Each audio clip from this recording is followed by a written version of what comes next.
I fight other people's battles because I was a victim of bullying. When I was about 11, I was arrested. I would go to school early enough, and then people come say, "Uliona reso jana, uliona reso jana." Nasikiza hizo story. I know who won. Then I go retell the stories when I'm selling the stickers. I didn't have a high school diploma, so I had to convince the school director. So you didn't finish Form 4? No, I didn't. I've gone to a couple of universities to just go and give lectures. It's very interesting that for somebody who didn't do their O-levels, finds themselves lecturing in the biggest universities in the world. I say the world that you live in, you have to know something about everything. Opportunity meets the prepared. So good evening and welcome to the Late Night Business. My name is Ian Dennis, and today we have a very interesting guest. Primarily you know him from something very different, but tonight we just want to understand his business acumen and his business side. And before I get to introduce my guest, whom you've been sharing a lot of dad jokes and are going to be laughing all through this show, I want to just let you know that you are at the Capital Club, the place you need to be as an entrepreneur. At the Capital Club, we always get to say that it's a place you can actually get access to a huge network of the who's who in this particular country, so you need to join the Capital Club. The guest I'm speaking about today, most of you know him as an activist, he's an author, he's a businessman, he's so many different things, and today we want to just highlight this business part of him. Boniface Mwangi, karibu sana to the show. Asante sana. You're making a lot of dad jokes, but you're going to be serious for a few. Yes. But nice to see you. Good Thanks so much for coming through. Good to see you, man. I've seen your growth, so I'm happy for you. Tumemwona. Toka mbali bana. Ni sawa, tunangangana. We'll get where you No, are. you're glowing, eh? It's a good thing. Na sijapaka kitu yote ya kuglow. But the first question I'd like just getting to start with, what exactly are you most grateful for today? Wow. Yeah, I was served with a lawsuit before I came to this room. So what am I grateful about? I think friendship, and I turned 40 last month. So I'm 40 years old and some days, and I think it's an amazing thing to be an old man. Interesting. I can see your hair, your middle hair is starting to separate. Yes, and I think I'm the only old man in this room who'll understand your dad jokes. I know. Interesting. How does it feel being 40? It's amazing. I was told that 20s is where you're very idealistic. You take risks. 30s, you take care of the kids. So you stop kidding around. Yes, you do stop kidding. No, you kid around a lot in the 30s. In your 40s now, it's a time to enjoy life. So I'm looking forward to my 40s and how I'm going to enjoy life fully. Interesting. Yeah. Let's just start back by, just looking at your life from the beginning. I watched the documentary Softy. I think that's the only movie I've ever gone to watch and I didn't sleep. Such an interesting story. So kudos to you. Thank you. I'm usually that person. And Netflix, Sam Soko, who did the production and the editing. It's such a beautiful story. Asante. Yeah. Just growing up, because I know you grew up in poverty. Yes. And I think that's the picture that you paint, or whatever, from what exactly I've read about your story, that exactly was it. Maybe you can just paint us a picture of maybe your earlier life. Where did you grow up and how exactly was the difficulty you faced growing up? Well, I was born in Taveta. Taveta? Taveta, yes. Taita Taveta? Yeah, Taita Taveta. I was born in the Coast Province. My mother was a hawker, but a polite word would be like a businesswoman. Shuttling things between Tanzania border and Kenyan border, like going back and forth. Yeah. And then when I was about maybe 6 or 7, we came to Nairobi. Then my life was taken to Mokoroi and Nyeri, where I learned to speak Kikuyu properly. And then gave my grandmother so much trouble. You're a troublemaker. I was a troublemaker. Then I was brought to Nairobi. They never troubleshoot it. So my childhood actually was very, very nomadic. From Taveta to Nyeri to Nairobi. So it was very cosmopolitan. I think I can brag that I can fit in any crowd. You take me to the ghetto, I'll fit in. You bring me to the Capital Club and serve me an Americano, which is my shosho's coffee with water, and then it's made very strong. I'll still fit in.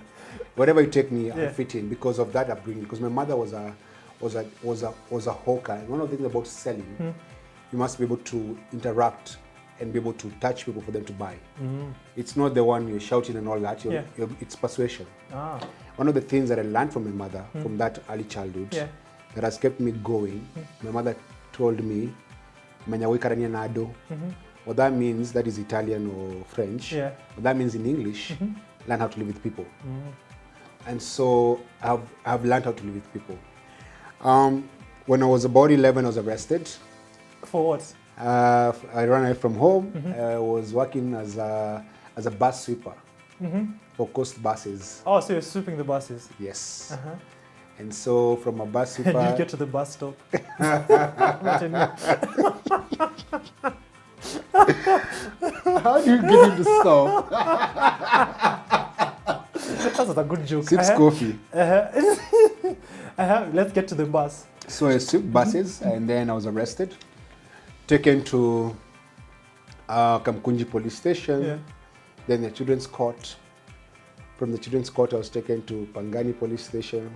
Wow, all this at 11? At the age of 11, then my mother was found, so she came to court. Then I was sentenced to 7 years in approved school. For what? For the charge was actually, it was a misdemeanor. It was vagrancy, that was the charge sheet. But the government said that I needed protection and care. So I was thrown in approved school, where I went and met hardcore young criminals, people who had raped, killed, committed assault, stolen, and they were all in the same space.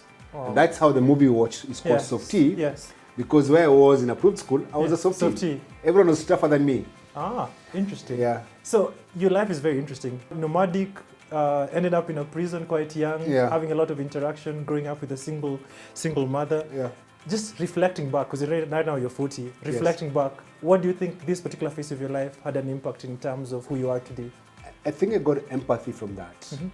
I understand people. I would be much more richer if I was not empathetic. But me, I'm the one who just gives out everything that I have.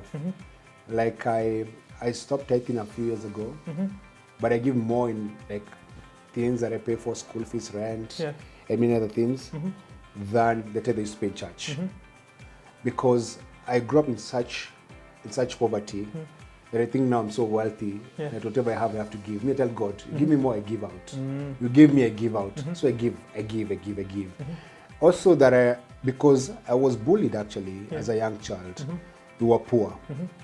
We lived in a single room, very tiny room, and I'll send you pictures. And so from that poverty and the mockery I got to be very compassionate. So I fight other people's battles because I was a victim of bullying. So I feel like I must defend people.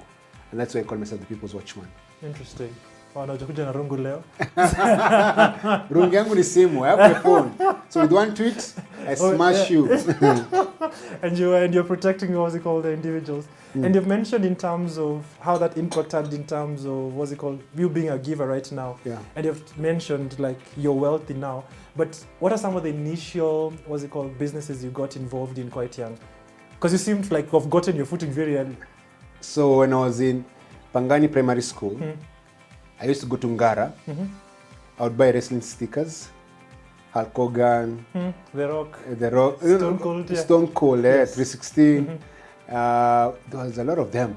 Then Undertaker. There was a guy, Michael Salmon. Bulldog, Michael British Bulldog. Yes. I'd buy the stickers. What was it called? The fat one? Big Show? Yes, we did not have a TV in our house. We did not even have electricity. But I would go to school early enough, and then people come and say, Uliona reso jana. Nasikiza hizo story. I know who won. Then I go retell the stories while I'm selling the stickers. I would do that, and then I would help my mother sell books after school. And then your mother had also relocated from Nyeri, came back to Nairobi? No, from Taveta and all that. My mother ended up in Nairobi now. So in Nairobi now, my mother was still selling books. So one thing led to another thing, and then at the age of 15, I was expelled. 14 actually. I was expelled from a food school. I was kicked from a jail, and they said, you're enough trouble, and kicked me out. When I joined the streets, I joined my mother in selling books. My first investment, which was a bad one, was buying. Someone told me that he was selling something called Lucky Matchboxes. The Lucky Matchboxes, in Mombasa, there is no matchboxes, these things. These are the best ones. If you sell them, You'll be lucky. Yes, and you'll become a luckionaire. Let me take let me follow your tips. Or you become Lucky Dube. Without the vibes. So I went to things on Mombasa. Anyway. So I went to Mombasa to sell matchboxes, and I realized they were cheaper there. Yeah. So I devised a trick. Mombasa always rains in that most of the times. Yeah. So I put the matchbox to say, yeah, I'm going to work out na maji, chwa, inawaka. I sold them at a loss. Then I put some mangoes into a bus. I bought mangoes, came back to Nairobi, lost most of that money. I think it was about 20,000. I got 5,000 from that thing. It was a big loss. I went back to selling books. I sold books. So those are the days where I used to have crusades. Yeah. So I used to follow like in a Pius Muru wherever they go, sell magazines in those crusades. I remember my mom has ever dragged me for one of those Pius Muru crusades. Yes. So I used to go to those ones, sell crusades, sell magazines, sell Bibles. And then at the age of 17, my mother died. And I was an orphan. And the only thing my mother left for me was a steel bed and rent arrears. So I was alone in this city and not survive. I continued selling books during graduation to sell flowers. But and then I joined Bible school. You wanted to become a pastor? I thought I was going to become a pastor. And join Pius Muru. I make money by doing fake miracles. Yeah. Nah. I joined Bible school. And then in Bible school, I was like the class photographer. I used to love photography a lot. So when did you learn photography? Because all this, you've always been in the streets and just moving about. When did you learn photography? I got kicked out of school for photographing what was happening in school at the age of 14. Which camera are you using? Because back then, you're 40, so it means those 14, days film. 14. There was Kodak. Oh, the film, yes. It was film, so point and shoot and then you go process. So even that time when I was in Bible school, I was using film. Yes. Photograph, print, sell. When musicians come to Kenya, Akina Sean Paul, whoever it was. So you're self-taught? I mostly self-taught. But now I had to go to school to learn journalism. So I didn't have a high school diploma, so I had to convince the school director. So you didn't finish from 4? No, I didn't. And then how did you end up in university? In college? So when I was in Bible school. So it was your first fake miracle. Anyway, let's go. It wasn't a fake miracle. It was actually a true miracle. Yes. Because in journalism school, I had a nickname actually. This called me the boy from Harvard. That was my nickname in school. Yeah. Because as a bookseller, I sold books and I was reading books. So when I went to school to apply, they told me you don't have your O-level certificate, we can admit you. Then I told them, give me an exam that you give any of the students. And if I pass, you'll admit me. Interesting. And I passed the exam. And in school, I was one of the best students. Even today, that school. Which school is that? East Africa School of Journalism. The owner sold it, then it went down and all that. But if you ask the owner, his name is Roy Gashui. He's a veteran journalist. If you ask him, who was your best student to date? Boniface. He says, it's me. Yeah. I'm the best achieving student that they ever produced from that school. But there are many others. Yeah. But if they look at who has accomplished more, who went back to that school to teach for them, just me. Interesting. So you got yourself admitted into journalism journalism. You learned how to master photography. And then in school, I did a business card for myself. Trainee photojournalist. Yes. I would go out and give out my business cards to everyone. Interesting. So the business acumen you had back then was because of the upbringing you had. So for you, my mother taught me business. My mother taught me how to negotiate, how to bargain. Right now I'm a shitty negotiator because now I have a policy. I don't bargain with poor people. So I have a problem when I'm buying something from someone who has less than me. I don't like bargaining. So my people in the house say, don't send Boni. He's gonna overpay for things. Because I'll bargain kidogo lagi it's later. Interesting. You're giving nature. Because I want to. Yeah. God gives you to give. Yeah. Interesting. And so, I know, how did you end up now in media? Because I know you also had a stint in Standard for I worked in the same place we worked. Yes. How did you get yourself there? I used to provide pictures for Face the Facts. This was run by Wedeka Wihenya. Yeah. Interesting story. So how I got expelled from school was photographing what was happening in the school. There was kids being molested, smoking of marijuana, teachers getting students to work in their farms. Yeah. There was a lot of exploitation, both sexual and labor. And so from that, I documented, took to a minister. Yeah. Instead of the minister acting on it, Sharif Nasir, he ordered his director to investigate. But that director was actually a beneficiary of what was happening in the school. So it never And came by to that, be- I got expelled from school. But the guy who wrote the article was Dennis Galava yes. and Wedaka Wihenya. And from the age of 15 till the age of 21, I call Wedaka Wihenya every month. Interesting. So call me, what are you doing? Call me, what are you doing? Call me, what are you doing? Call me. And when I went to school and started providing with teachers, said now, when you graduate, come. So that's how you got your first job. But it took me, better that thing of calling someone, Yeah. I called someone for 6 years of my life. Every month. Every month, they would say, call me every 2 months. And with that, Konya never gave me a single cent. I don't think he ever gave me any money. But by the time, he knew what I wanted to do. But by the time I got my skills ready to be employed, he got me a job.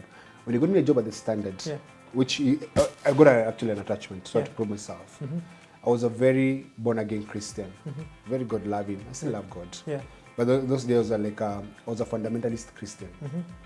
My boss then, now he's passed away, so I will not mention his name, wrote me a memo for wasting company resources. And he called me a liar. And no one ever called me a liar. You know, me, I was very spirit-filled. Yes. Holy Ghost fire, Speaking in tongues. Yes, so what I did in return, Yeah. I wrote him, I asked my colleagues, what do I do? I wrote him a memo in return. What did you say? I wrote my boss a memo. He said, you cannot call me a liar. Yeah. I castigated him and called him out. Yeah. And I got fired from my attachment. At Standard. Yeah, then I had to go cry. Pamela Siton was my editorial director, managing editor. Yeah. Then I was sent home for, I think, a month on suspension. Then I came back and then I learned, you don't bring your gospel to the corporate world. Yeah. If you're given a memo, Injili yendi mbele. una apologize, unasema, makosa yamefanyika. Yes, that was my corporate culture shock. But the thing is, I think back that time, and I think it's one of those things that people do. Yeah. There's so much competitiveness in the industry, and I was a young photographer, and people saw me as a threat. So they misled me what to do. So they made me write my boss a memo. They even helped me with the language. Interesting. But kumbe they were helping me to get fired. Yeah. But eventually got yourself But back. look where I am today. Yeah. They're still there, wako tu wanapiga mapicha kwa barabara. Maandamano. Yeah. But something I think I got from the documentary Soft is that you're able to literally, and also maybe just for listening some of your interviews, you're able to scale up and you started getting a lot of money quite young. Yes, so I became a photographer while at the Standard. I opened a modeling studio, like classic models, and a photography studio. Then because I was very good in my art, I'm still a very good photographer. If there's one thing that I can do with my eyes closed is take pictures. I got some work for Amref to go and shoot for them in Ethiopia, Uganda, Tanzania. I was able to do networking. But the thing is, I started drinking when I was 30 years old. So in my younger days, I was never drinking. But I used to go to many corporate events. That meant when people were drinking, I was trying to network with people. And so I was able to make a lot of connections. I had a rule then which I have till to date. If I go for an event and I'm supposed to go and speak or do something, I'm not going there to eat. I can eat in my house. So don't invite me to come to an event because you're going to give me food and drinks. So with that in mind... That's a food for thought. Yes, food for thought, bro. That's a good one. That one sits very well. And I see that with a lot of young people. You go to an event and you rush to the buffet or the open bar. Me, I'm on the opposite side. I'm like, who is here? Who can I talk to? That's what I used to be. Nowadays I don't do that anymore because I don't think I need anything from anyone at this moment. When I was younger, I networked a lot. Interesting. And then I was a photographer who could write. So I wrote a lot for the Standard. So when there was a job, like there's a time, I was very young, and there was a jazz festival in South Africa in 2005 or 6, and they were looking for a photographer and a writer. And I was the only person who could write and take pictures in the newsroom. There was a trip to France for Kenya Tourism Board. We had gone with them to Savo. They thought I'd come as a photographer. And I went there and I wrote like very good articles. So it was a plus for you. So when there was a trip to France, they looked around, who could give them value for the trip? Pictures and words. Me. When Barack Obama was becoming president, I'm the only print person who went to the US because I could write and take pictures. Yes, you can. Yes, I can, bro. Interesting. Maybe just before we go on a short break, Yes. what are some of the lessons that you learned, maybe out of your experience on networking, that you can actually share to any person watching this? Because it seemed you used to be a very good networker back then. I think, so be interesting. Read a lot. Just be aware. I always listen to BBC. So if I know what's going on in the world, and then I know what's going on when I read the paper or go on Twitter. So I've always read, actually. I read for pleasure, I read for work, I've always read. And I think one of the things for networking is you read. Because when you read, you have content, so that you don't have to make that jokes. I read a lot too. I'm an like, how do I get all these dad jokes? Because I read. Second thing, don't go to an event or go to an interview or anything that is important hungry. Yeah, because the stomach is a liar. So the stomach might make you commit too fast. It's true. It will lie to you. Yeah. There's a guy called Esau in the Bible who sold his birthright for a bowl of soup. Dengu, lentil, you call it kamande. Yeah. The guy just said, hey, give me that bowl. What is this inheritance? I should have read Chicken Soup of the Soul. You remember that book?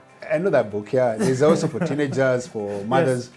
So, just go to interview, well fed, and then grooming is very important. I've gone to events that have been dismissed because of how I was dressed, and because this country, especially most African countries, people judge you depending on how you're dressed. That's true. So just because you're poor is not a reason for you to be dirty or unrepresentable. Don't just have a dirty shirt or smell bad because you're poor. Just brush your teeth, clean up, find something. You don't have to smell anything, but be clean. Just smell natural. Yeah, so if you don't walk into that room and people want to run out. Because if I'm about to hire you, if I can't sign your smell today, I will sign it tomorrow. You don't get used to bad smell. Yes. Yeah, and then have self-dignity. Don't undignify yourself for money or for anything. Yeah. Interesting. And on that particular note, you're going to take a short commercial break, and then we'll be back after the break, and we continue the dad jokes and good conversation.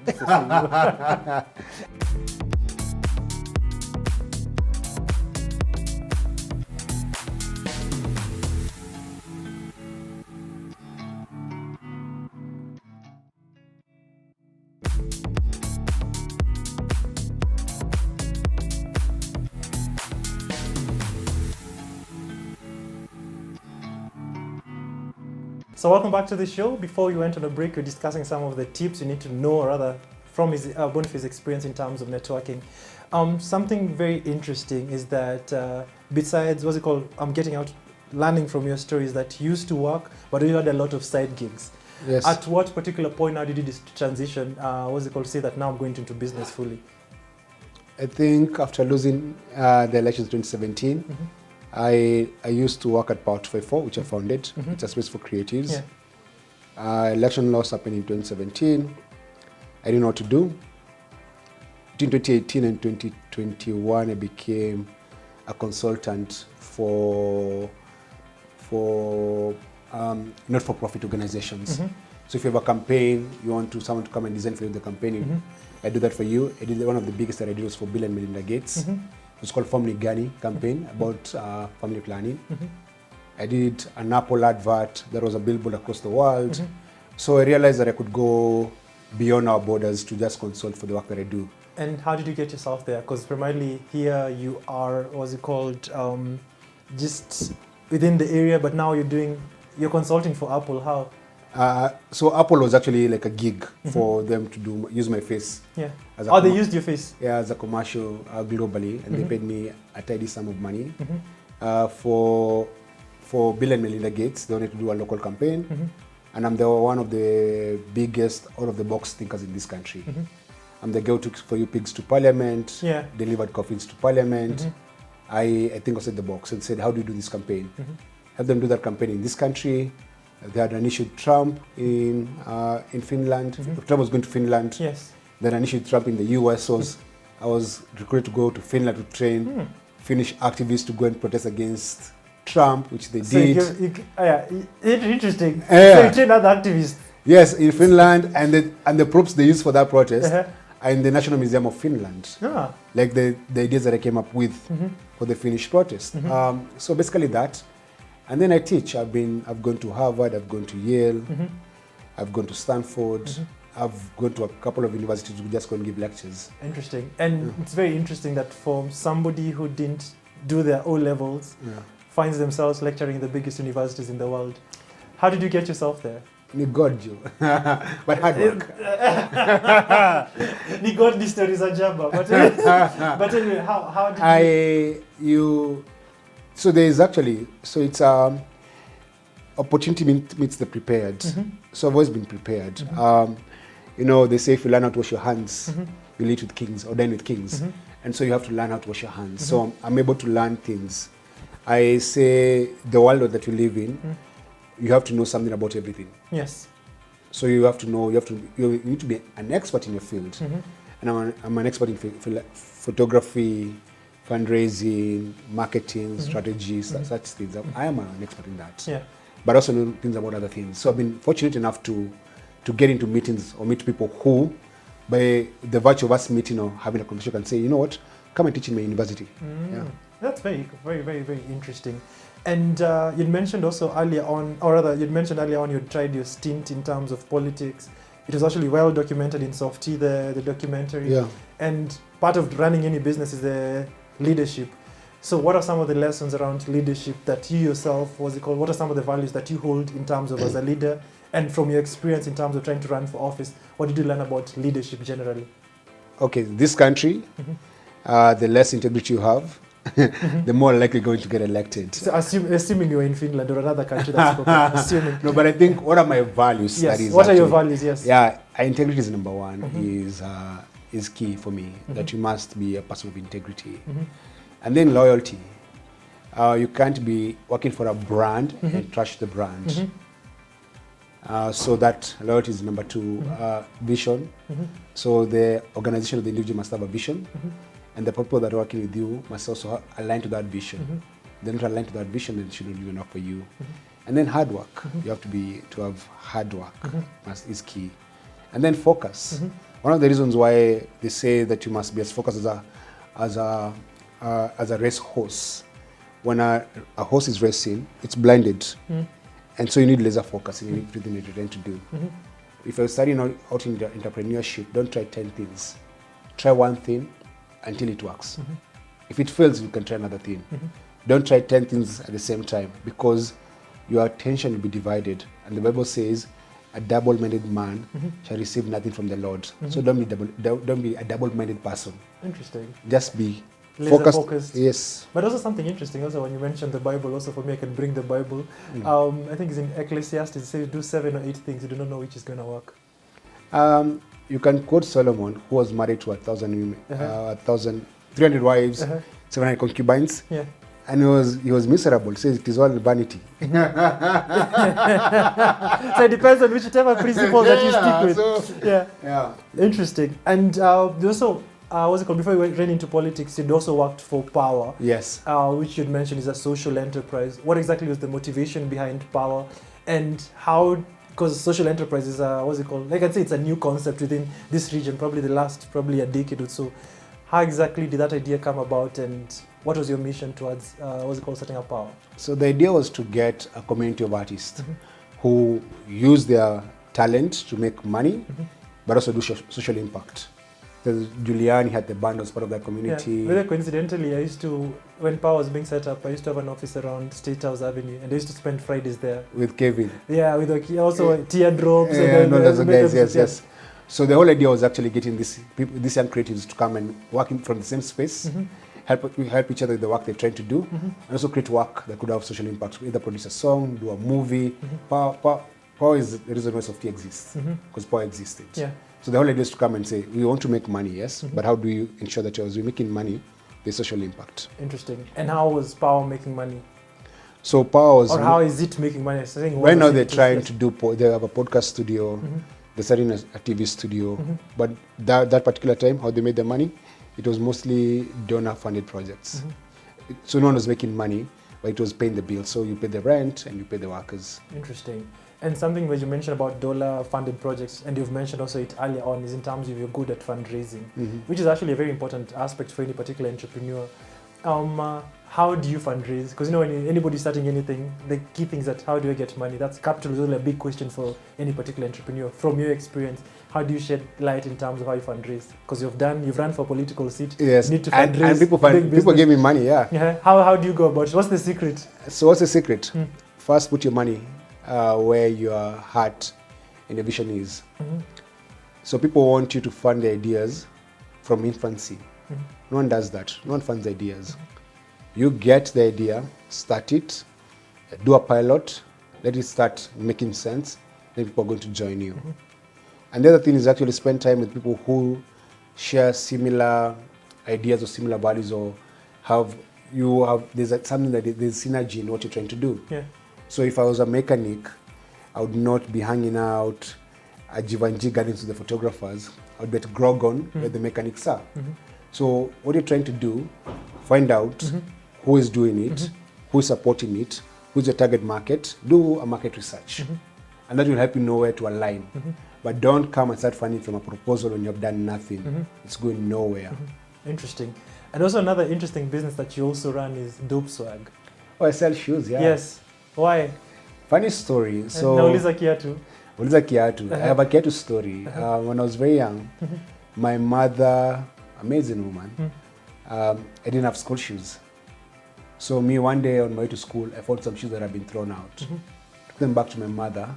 She took them and had them, there's something called, you put a new sole on the shoe. Like people don't know those things nowadays. Back in nowadays, when your shoe got old and the sole was torn, you put a new sole on it. So my mother took the shoe and put a new sole on it.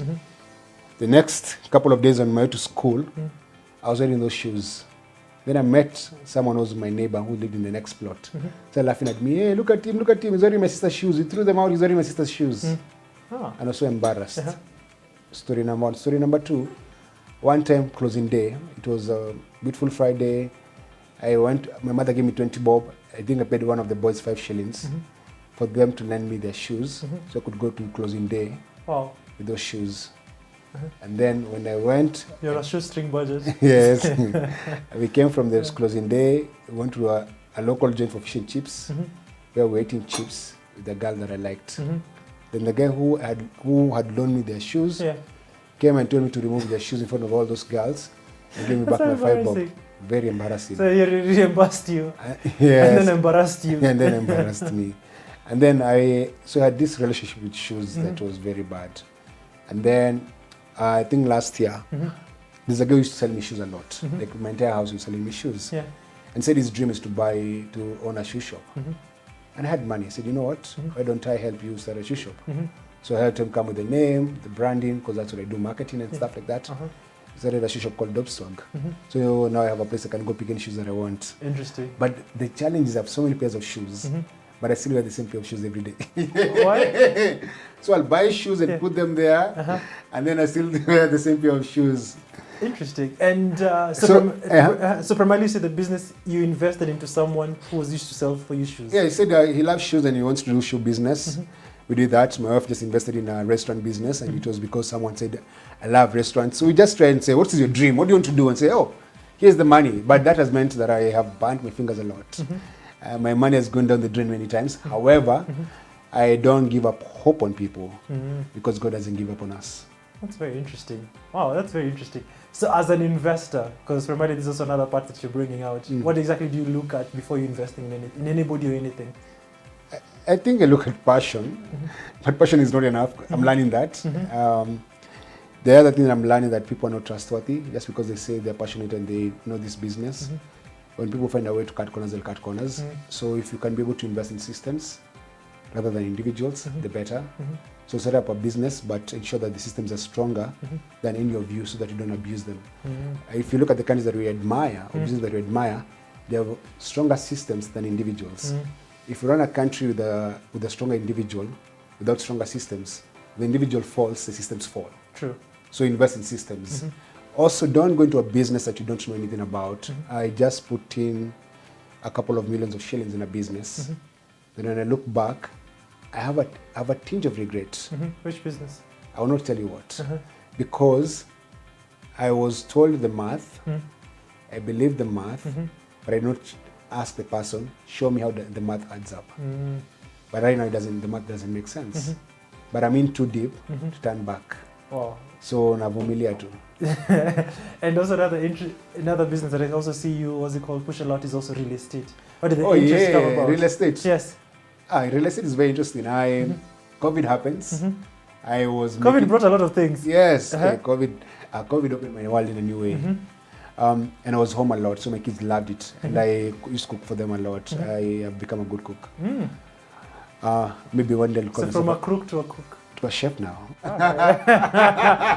I can be a rapper. Keep trying. So what happened actually? So COVID happens. I remember when the year of COVID was happening, 2020, right? Yes. I was going to hire an assistant because I was going to travel too much. I was going to be like in 12 countries in 3 months. So the year was going to be very full. So tea was launching, my world was changing. Then COVID happens, there's no travel and all that. So I went to a place called Pinkman Lodge in Elementaita. A friend of mine called Masharia. I settled there. He has a nice lodge, nice home. And Masharia challenged me. I told him I love his home and what he has done there. Then he told me, how much land do you have? I said, I have this many tens of acres of land. He said, but you don't have a house. You don't have a place to go. I said, no, I don't have a house. I don't have money to build a house. I said, but you're still buying land. I said, what for? I said, why don't you sell the land around you, then you build a home? And that is what happened actually. Interesting. He challenged me. I came back, saw the land, started building my house, continued selling land to build because now building just continues. Finished a very beautiful home. And then I realized, actually, there's money in real estate. And so I started selling land on behalf of other people. So people are coming to me and saying, we trust you, we know that you can get us genuine land. We're looking for land in this particular area, sell for us. So I'm in the process of getting a realtor license. I didn't know you need that thing. So you need to become a realtor, you need to go for good conduct, you need to sit for an exam, that's what I'm doing. I'm in that process. And I'm hoping by the end of this month, I'm going to have a realtor license. Interesting. And it's something, what I'm getting from you is that you're always open to try new things. I try, I'm actually, let me tell you. Which probably I'm very adventurous. You mentioned about being laser focused, it's like you also... No, you see, I can afford to make mistakes and not burn on the ground. I can afford to make mistakes and my wife can be able to take care of my bills. I can afford to make mistakes and my friends can come through for me. But if you're a young entrepreneur, mistakes are too expensive. True. They can lead to depression. I'm telling you about a mistake that I made that cost us millions of shillings, and I'm smiling about it, right? If I could not afford to make those mistakes, I would be crying. I wouldn't be here. When I walked in here, I was talking about a lawsuit. But now I'm okay. I'm going to live here. I'm going to go say a lot of F words and MF, and then you know what? I'll be fine. I can deal with it. Because you already got your IMF. No, IMF went to Ruto. But you can be my World Bank, you have the money. I have only one coin. It's been banned in the country. But it's very interesting that you're able to try all this. Maybe you've mentioned about mistakes. Yes. Just reflecting in terms of some of your entrepreneurial exploits, what would you say has been the biggest mistake you've made and what are the lessons you learned out of it? Bitcoin mining. You mined. Mining, I paid 500,000 shillings due to mining in Iceland. When I was giving her the 500,000 shillings, Bitcoin was about $1,000. Yes. I could have bought 5 Bitcoins. She convinced, no, this is going to get more, you're going to get... She gave me a cock and bull story, and she convinced me and persuaded me. And she told me, oh, you see this house, you see this car, I don't even have to go to work, I get to do 2 million shillings a month. She gave me this story and I believed her. And I gave her all my savings. I went to Stima Sacco, I closed my Sacco account, I gave her all my money. And that money went down like that. That's like the most expensive mistake that I have ever done. Is there another one? I think Bitcoin mining actually. And I think about investment, and I go back to what I said earlier. Don't invest in things that you don't understand, you don't know anything about. Someone very close to the family got their pension and went and sold some land and got 13 million shillings. Then went to Taveta to go and start mining gold. So went to dig holes like a what? Gold digger. Like a gold digger, yeah. He was trying to get gold, yeah. But You know, like, so you want to decide digging holes like a huko in Taveta. Yeah. And it's all his savings. His car got auctioned. It's a pity. Now we are trying to support him. And he was doing things that he doesn't understand. Let me tell you, if you're going to walk into a room and someone tells you invest in this, and they have more knowledge about you, and you feel like you're a fool in that conversation, don't give them your money. Go first, understand what they're telling you, then come back and... So you can ask informed questions. Because if you can't ask informed questions, you're getting conned. If you can't question anything, even I tell people about religion, if you can't question religion, and if someone says, God says, you're like, where were you with God? Where did God tell you he said that? Tell God, if he spoke to you and told you those things, tell him to come in. You know where's the way I live. I'm not moving out. I'll be in my bed tonight. I'll be in my bed in the morning. I'll be in the toilet during the day. I'll be at work here. God, tell God to find me where I am. See, God found you. Give him my address. It's like a story a friend of mine told me. Like, it's a lady, and then what's it called? There's a guy from church approached him. God told me that I need to marry you. And she's like, let God come and tell me. I had another one of the one. That guy went and told the lady that God told you I'm going to marry you. And the lady said, what am I going to do with my husband, the pastor? But it's an interesting story. There's also, you're also an author. Yes. And I wrote many books. This is my third book. But yes. You're unbounded. I'm unbounded, bro. I'm not in any shackles. I'm not in any limitation. Nothing holds me back. I live a free man. It's very interesting. And primarily, what's it called, even earlier on, I've hosted, one of the founder of Noria, one of the biggest bookstore. And something about authorship, everybody always presumes is that people just do it to show off, but it's actually a full business. And you've sold tons of books. I've sold 5,000 books. A book is 3,000 bob. Do the math. Interesting. And how did the idea come about and how did you push it? I told you I wanted to give you a copy of my book. It's in my car. Go to the boot of the car, you remove a book, you bring it. I am a hawker. Right now, by the time we're done with this show, I'm going to sell you land. That's how it's supposed to be. And so you can become a landlord. Yes. And drive a Land Rover. But just reflecting back, as you just come to an end, you're 40 years, right? And that's a lot you've gone through and have seen. And primarily just for anybody watching this, primarily everybody knows you as an activist and everybody just has seen a part of you, but this is another reflection that you've actually tried to bring out. What are some of the key lessons you'll actually say that you can actually share from your entrepreneurial life? Because you've managed to build yourself from nothing, gone to prison, had nothing, but now we can call yourself, you're somebody in the society. I was always a somebody because wealth and money doesn't make you someone. You're still a human being. True. And so, even if you're poor, you still have dignity and you deserve respect. What have I learned? Have no shame. Shame makes people not ask. So be shameless. Be shameless in your ask. Be shameless in your business. Be shameless in your hustle. I am shameless about the things that I care about. I'll promote the things that I care about without any shame. So be shameless. Believe in yourself. If you don't believe in yourself, no one will believe in you. Believe in your dreams, believe in your vision, believe in your hustle, and then have courage to try new things. Yeah, and I wanted just to bring it up because I always see you always make it very bold. Yeah, you can be courageous. How did that come about? And speak courage fluently because you can never achieve anything without courage. If you look at the history of conquest, the reason why Africa was colonized, some white guys in some random countries got bored in their shores and they sailed knowing that they might never go back home to conquer new land. And they came and found guys, just natives roaming around, took over their land and colonized them. That's courage actually. Yeah, it is. Yeah, it's called stupid courage because they went on the high seas to the unknown. So do not be afraid to venture to the unknown. Venture and find out. And something interesting, before courage is always fear. How did you conquer your fear? Fear is very important. I'm always afraid. How did you conquer it? Because you can speak very... if you conquer fear, you die. You don't conquer fear, you master fear. Because fear is very good. Fear helps in self-preservation. Fear tells you, don't touch that, it's hot. Fear tells you, have a nice car, it's a Mercedes, it can go at 240. But if you do 240, it will kill you. That's fear. So there's good fear.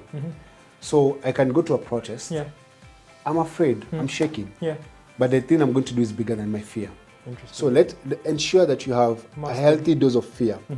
So that the healthy dose of fear helps you stay sober and take calculated risks. Interesting. If you have no fear, Yeah. you're a fool. Interesting. And just finally, in the next couple of seconds, as we just come wind up, I have 10 questions, quick fire questions. Wait, where do I look? This Yeah. one I want to look in the camera. I'm going It's- to the look at camera is you. looking, you're looking at me. In the camera is- camera. yeah. So the first question, money or happiness? Happiness. Salty or sweet? Salty. Are you more of an introvert or an extrovert? Introverted, extrovert. Uh-huh. What would you rather travel to the past or to the future? I think the past, I'm very nostalgic. Interesting. So you like past tense. Anyway, are you more of a thinker or a doer? I'm a doer. To create badai.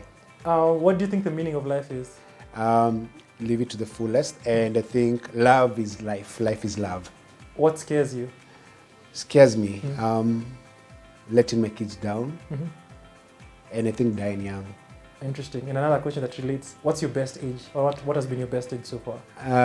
I think 38 when COVID happened. And I stayed home. And my kids got to me more than they had known me before. Interesting. And the final question, what are you most afraid of as a child? Wow. That's deep. What thought of that? What was I most afraid of as a child? What was that? I can't think of anything. So we guys were poor and we had nothing. So we were already living in huko chini ya as in tulikuwa ni kama makaratasi, you know, like the way trash papers. But being bullied, because I was bullied a lot. I think I was afraid of being bullied. And that way I can't stand bullies. Yeah. Like me, I cannot stand bullies. I've got into fights that are not my own because I'm standing up for someone else. Interesting. Because no one bullies me anymore. Yeah. Doesn't matter who you are, you won't bully me. Can go for bullfight. That's the Boni Halwale exists. Yeah. He's the bullfighter. But yeah, I think bullies, because I got bullied a lot. Yeah. Interesting. It's very interesting. On that particular note, we're coming to the end of the show. It's been quite an interesting conversation. You can get Unbounded on Nuria Bookstore. Yes, Nuria has my book. Yeah, so you can check it out. Boni's story. Yes. And primarily, here's actually his picture. You can actually just check it out when he was actually before fighting fear. And there I was working helping someone work in a hotel. I used to go and work as a waiter. There's nothing I haven't done in my life. Interesting. Yeah. Wow, so it's been quite a interesting conversation. I think we Thank should you have very much another for one. having me. Yeah, thanks so much for coming. I know we've been discussing it for quite a while. Yes. Yeah, I'm also an author. We've talked about Conquest. I'll also gift you this. And I thank you so much. It's about my reflection in terms of business. All right. Yeah. Thank you very much. Yeah, so thank you so much for having watched the show. Hope you've learned a thing or two from our conversation with Boniface. Mwangi. He's just not only an activist, there's also so many different parts to him that you've actually seen and reflected through this particular conversation. As always, we're coming to you from the Capital Club, the place you need to be as an entrepreneur, because as I always say, your network is your network. We've learned some tips from Boni, how to network, and being part of the Capital Club, you can be able to network. My name is Ian Dennis. This has been the Late Night Business. Until next time, I'll see you right here on KTN.